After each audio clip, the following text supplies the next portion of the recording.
Lesson 6. Turning bays. Turning bays are designed to keep you out of traffic flow when turning and to maintain traffic flow.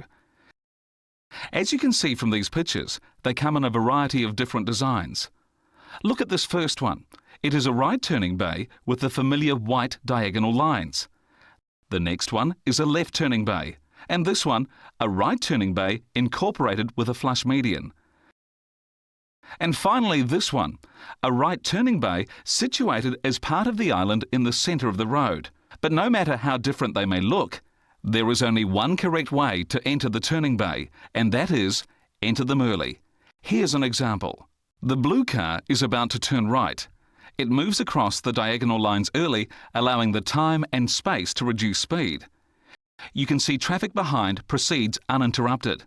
Using the turning bay late on a driving test will build faults against you. Here is an example. The driver of the blue car believes they can only use the gap at the end of the turning bay. You can see traffic behind is affected. There is also a risk to invite traffic alongside. This could make it difficult to enter the turning bay. The solution is simple. When possible, try to enter the turning bay early and keep traffic moving. Remember, it's the same with any turning bay. Enter early, correct. Enter late, fault. Enter early, correct. Enter late, fault. Enter early, correct. Enter late, fault. Now there is one other thing.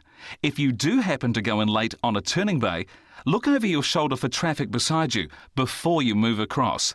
Remember, the testing officer can award you a fault for not checking your blind spot.